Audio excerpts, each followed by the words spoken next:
Hello guys, welcome back to the first PA video in quite a long time. I just came back into this game because I watched one of the tournaments that was recently on Twitch and it looked like a bit of fun, so I bought Titans, and this is one of the first ranked matches that I played, and it turned out to be a pretty interesting one.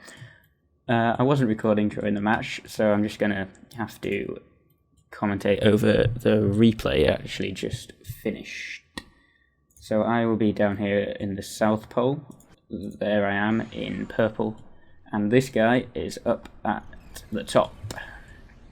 So I started with bots and he went vehicles.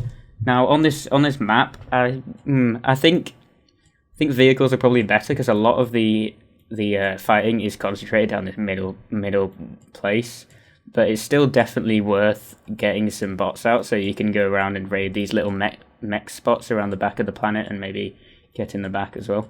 So I then went air and to get a scout, and I only built one fabricator, whereas he seemed to build quite a lot of fabricators in the early game, which meant that I did have a bit of a unit advantage early on, but because he went vehicles, his units were better.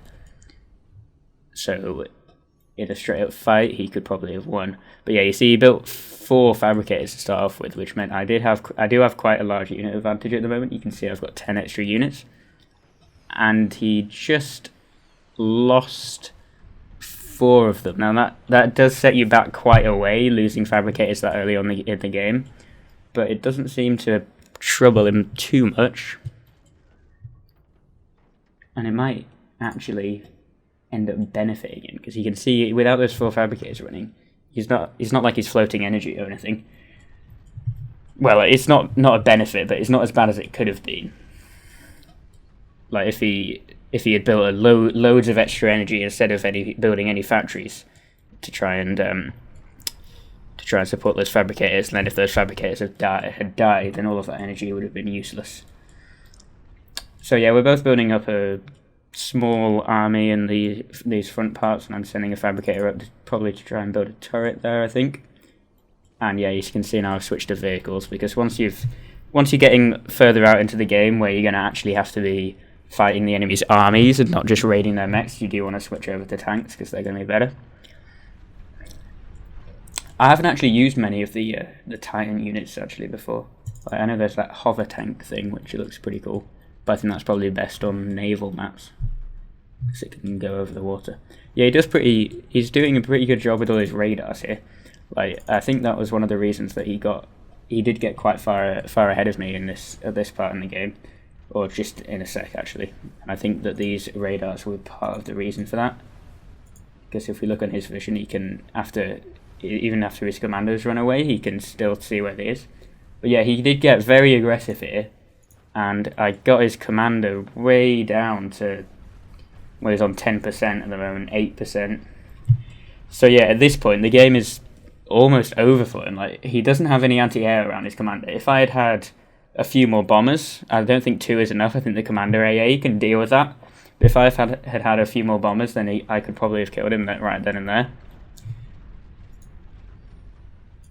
But yeah, now he's using these tanks very, very cleverly. He's sending them around the side instead of sending them into my commander.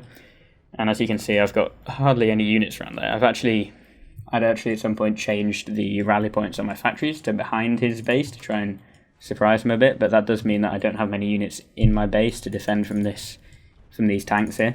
And yeah, he's put up anti-air now, which was very clever of him. Whenever your commander's like low, you always want to watch out for the possible snipes. So you want to build anti-air, and you also want to surround your commander in docks, because that's a really great counter to boombots.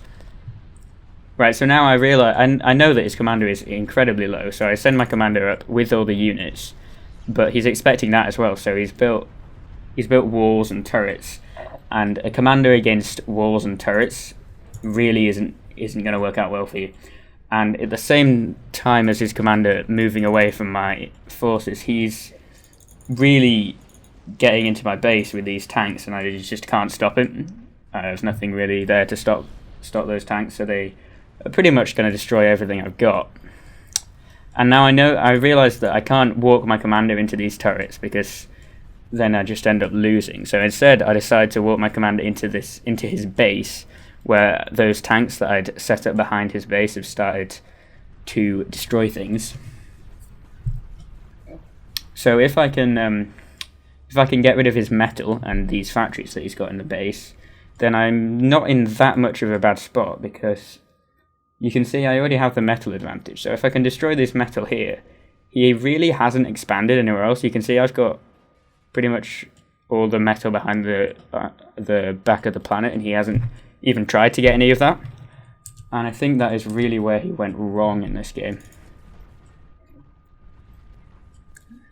So now, as you can see, I've decided that the easiest way to finish this game would be with bombers. And it actually could have been boombots, actually, because I think boombots might have been a better choice here, because I did know that he's gone tanks. So that would probably have been the better choice. Because tanks against boombots are absolutely horrible, because they've got really slow fire rate. So if you send a load of boombots into tanks, you need as many tanks as there are boombots to kill all those boombots. And obviously boombots take maybe less than half a second to build sometimes, and tanks are obviously a lot more expensive than that. So yeah, even now, after he's completely destroyed my base and I only have 3 air factories, we're fairly even on the metal side of things, which is where he went really wrong. And now he is actually sending a couple of tanks behind him, behind the planet, to try and kill my mechs, but probably a bit too late, because I don't really need all that much metal for these 3 air factories I've got churning out bombers. And yeah, he surrounded his commander in tanks, which is good, but like I said, it probably wouldn't have done much to defend against a hell of a lot of boombots.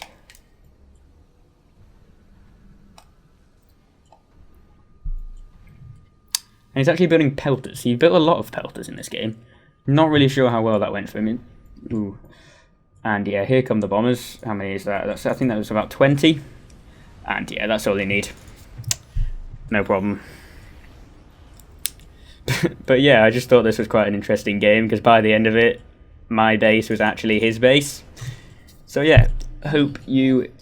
Oh, thanks, whatever your name is, Gladys or whatever. But yeah, I hope you enjoyed, and I guess I'll see you in the next one.